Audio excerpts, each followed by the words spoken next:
ایوار باش گهدار و تماشاوانین بویر اف ام هون بخیر هاتنه دخلکک نو ده برنامه یا پیواجویا کوچ برکی گو ام سر پیهاتی و چیروکا کوچ برکی سرکفتی ناس بکن.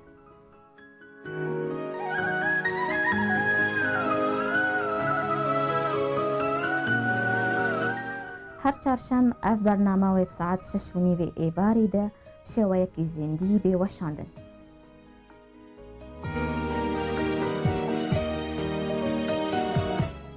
میوان ما یه ایشف خورت جوان کره باجاری قامشلو آزاد نبیه ویش بریتانیای میوانی ما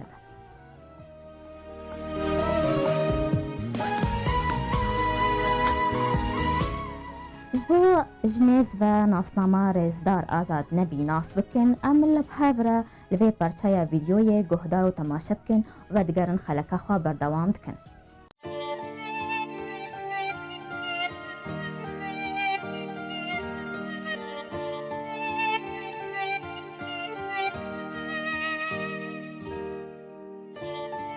راج باش نامن آزاد نبی از قامشلومه دخا عنتریه از بريطانيا نوني باجارك نادي نيوكاسل اف 6 سالش قامشلو كوتش بومه بيك سال من كردستاني دراسه وبري ادمي كيجي من ماستر بريطانيا خلاص كان ماستر بإدارة الأعمال الدولية وأز بركي خوش مزيد مغاني ويري وبرنامج بمجموعة كوتشبري كده أمي لسروشنا كوتشبري كردي بريطانيا بيشتغلون مثلا خوندني وتشتيت بشروج ده بكارن بكن ويلك سباس.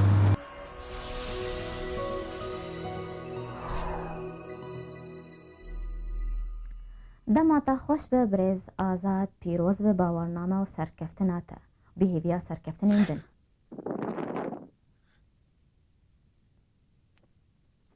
دم باش مامۆستا سەلام و دەماتە تەماشەوانە تەوان باش و زۆر سپاس. سپاس. دەست پێکێدا ئەم دەخوازن هۆن لەسەر ژیانە خوا یا لە سووری هەنێکی بەئاخڤن قوناخین هەری گەرن و بالکێش دژیانەوە وڵات دەچوو. بڕاستی ئەز لە قامشلۆ دایک بووم تاخە عنتەریە و ئەز چوچکێ 8 بران بووم ئەو شتێک گەلێک خۆش بوو ژبەر تەبان و لە کێفاوان ژمر دەهات پشتگیریامت کردن دبستانە خۆل یان چوچکانیە لە جرنگێم دەست پێ کرد 6 ساڵی ئەول پشترا ئەس چووم دبستانێکی عنتەریە و پاش وێ ئەس چووم دبستانێکی گوتنی دبستانە تشرین ملوەر بە کەلۆریا خلاص کرد من علامەتن پر بلند ئینان لە بیرام تێ و برای من دایکا من تەوا پشتگیریام کرد گۆ ئەز هەرم ئەدەب ئینگلیزی بخوێنم وێ دەمێ ژبەر گوتنم گوتی هاتیت زمانەدا حەزکردنا تەی زمانار هەیە بێت شتێک باش پێش بۆ پێشە ڕۆژاتم ئەس بۆیە ئەس چووم شامێ 2008 نەبوو ئەس چووم دەست بە ئەدەب ئینگلیزی کرد بڕاستی شتێک گەلێک خۆش بوو ئەو فترەیانی ئەم تشنا فێر دەبوون زانینگەهێ وەختا مرۆڤ چێ زانینگەهێ لە باژارێک دی نەخواستە نامیژ عنتەریە ئەمێ هەرن شامێ شتێک نو بوو ژمارە تەجریبەک نو بوو ما ساڵ خلاص کرد لێ مخابن لێوێ دەری شەر دەست پێ کرد 2012 شەر دژوار بوو و هین خوێندناوە خۆ بەردەوام نەکرد بوو فبرای من و دایکم گوتن خلاص دەبژێ بخەرە و وەڕوونا مگۆنا ئەزانم ڕۆژ خراپتر دەبێ و دوان زەحمەتی هەری زەحمەت دەبڕاستی لە ژیانە من سووری ئەو بوو حتا مە خوێندنا خۆ خلاص کرد 2013 هاند. بەڵێ گەلێکی باش و هەیامێک لە باشووری کوردستانی قەداند ئەم هەنێکی لەسەر وێ قۆناخێژی بەئاخڤن. بڕاستی 2014 ئەس چووم باشوور زا وەدەی قامشلۆ سووری هەمووی نەخۆش بووش بۆمە ئەس چووم باشوور لە ساڵا یەکەم لە باشوور بڕاستی کارێک خۆش نەبوو ئەز لە با خاڵی خۆدمام لە دهۆکی کارێوی هەبوو من عالیکاریاویت کرد لێ پشترم ئەو شەڕی داعشێ دەست پێ کرد پر پەنابەر هاتن باشووری کوردستانی ژێ مووسڵێ و ژوان دەرا فپر منظمات ڕێخستنیانی لە کوردستانی ئیشکردن و چانسێک خۆش دیت برێخستنێک ئیتالیرە جو ازبوار 4 سالش جيانا خو الكردستان باشور ازبوار ايش من ازبوار شغلي او براستي تشتك از اعتبارات مهم بود حياتهم يعني جابي من قلك تشتاف ابو من قلك تشناسكرن از مناسكر از شاوا كارم از خوتني بم واز اعتماد خل سر نفسها خوبكم وهذا من ايطالي برشيبون از فير كرم از فيري كاري تنظيمي كاري اداري كاري مؤسساتي يعني او مرحله قلك مهم بود بحياتهم براستي. بله گلکی باش. برز آزاد سدمین چونتایا بریتانیای چبون وجبو چه بریتانیا هالبجارت نفهمو ولاطان براستي بريطانيا جبر ادب انجليزي خوندبو وكيف هم جيت هات وتميم تخص اس خوندنا خبر دوامكم وتسا يعني بريطانيا از دبيجم موجهه يعني للاي خوندني بكم الدنيا ده وزمان انجليزي زمانك مهم لي ويش اخي برز احمد مثلا مكالي بازهان بريز بين كردستاني للكردستاني براسي درفت شي وجبره. بله جبر ولا تباري خدا بريطانياي جبرت بسبب هيك زمان وجبر ما ادب انجليزي خوندبو ام هردو تشتغلكي يعني وان هشت از بين في ولاتي. بله ام لسر بجارتنا تاج بشي ريفابريا كارساز الناف دولتي إدارة الأعمال الدولية كما أف باش ما بس جي تشبون براسي ما مستم يعني الكاريم او كاريم الكردستاني كر براسي كارك مديد فر مهمه يعني جبو هم جبو ما يعني كسايتيامي وهم جبو هقر ازروشكي بين ولاتي خو جبر الازبينم الولاتي ما مثلا ام بيجن كاكاديمي وكبراغماتي ام بيجن كمانجمنت ورك او بيجن كمدير الولاتي ما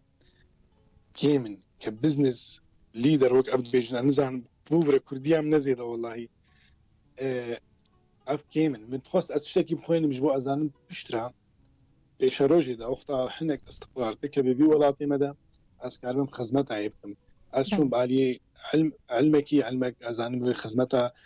ولاتي مبكي بهتر شيء ادب حركه كاري ادب لو بخويني لي اف تجربه از الدرجه بينم استخازم تجربه مهم بي شبوما. بله برز آزاد ام هنکی لسر نواروکم مجارا نامياتا يا ماستري ام لسر بآخفن نامياتا چبو؟ نامي عم تشكر نابوي يعني مسؤولية الاجتماعية للمنظمات الدولية. دركزني سرشي اب منظمات مزن هنا قالك كاريوان خراب تايبتي لسر بيئة لسر مجتمعات للسوشيال ميديا فافتشتن اخلاقي وانساني تكن مقابلي ويناك جبور ويخص في درخيني جبور بيجن دنياي ضاعم تشتن باش انسانيات يتكن راستا ما اكتيفيتين خراب لسر عرضي هنا لان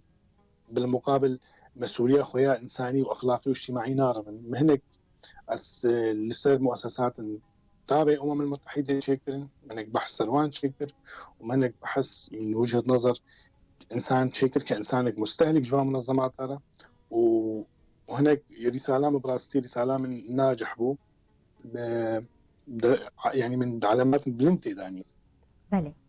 سركفتن جبوتا بريس آزاد اللي تخوازن جي برسي بكم تل دمات السوري بو تويجيا انجليزي تخوان جبرت دما قلت شو بريطانيا تنكملان ماستر دكتوراه تبر دوام نكر تباري خدا ربابريا كارسازي ناف دولتي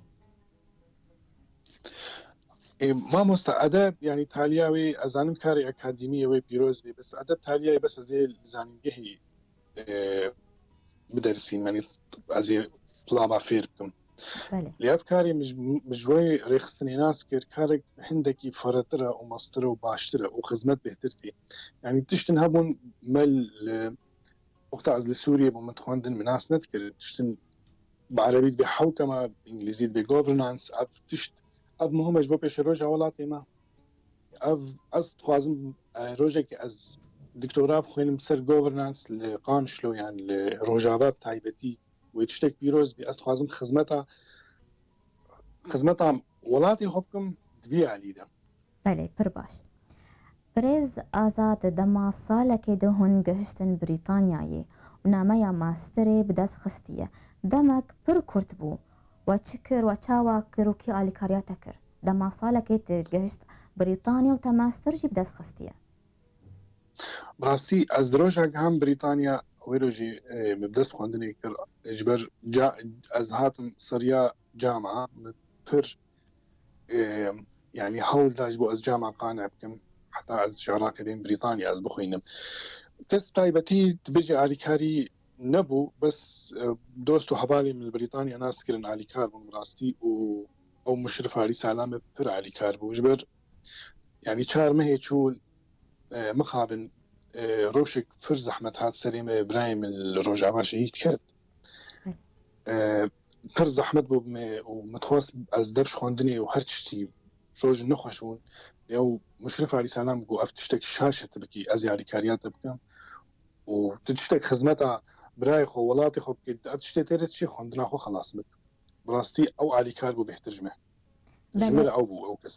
گەلێکی باش و هەلبەت هەسانیت خوێندنا خودیت بەرگۆ زمانێتە یە ئینگلیزی بوو بەێ ئەو مهم بوو بەێ برێز ئازاد ئەمەی ناوبەرەکی بچووک بستین و vەگەرن پرسەیخوا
جارکردن بخێر هاتنە گۆهدار و تەماشەوانین بوویەر FM دوێ خەلەکانوودە ji بەرنامەیە پێڤاژۆیە کۆچبەرەکی میوانی خەلەکامە ئازاد نەبی ji بریتانیایê مەڕەیە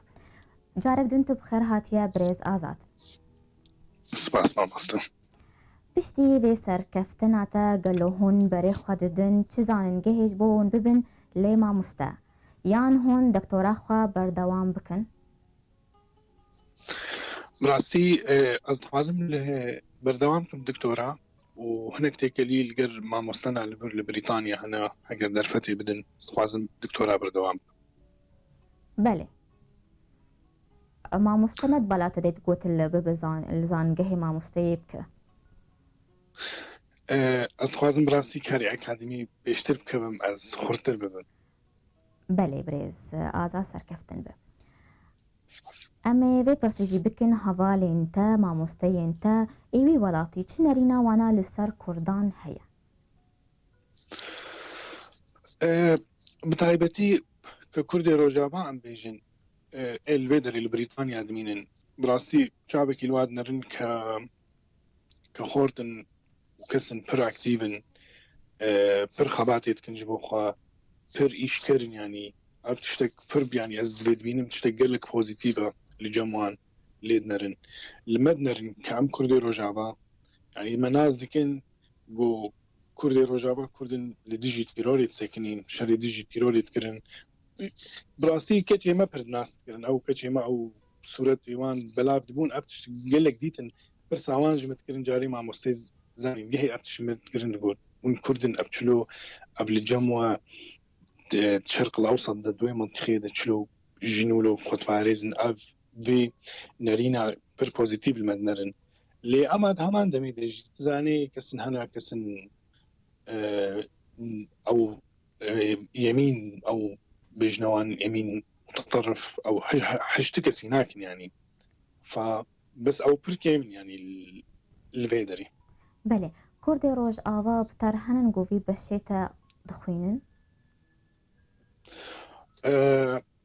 نزيكي في بشي هبال من هنا هبال من خلاص جي كرن يعني تمام كرن أو جي سركفتنك باش تكن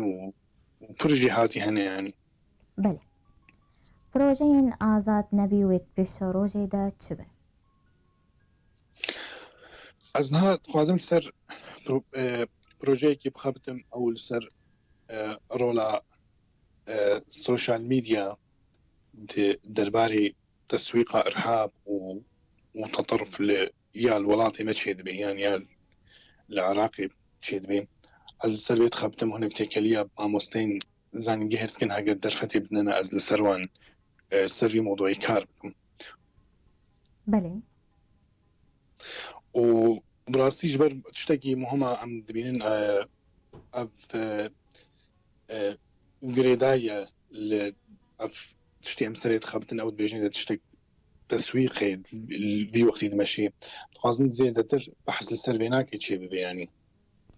بله پر باشه. یک تشتيقهم تخازن لي بخبتن تما بيدا. لروج آوازان گهن کردی چی بونه گلود بالاود هیا گوهن سردان روج آوا بکن؟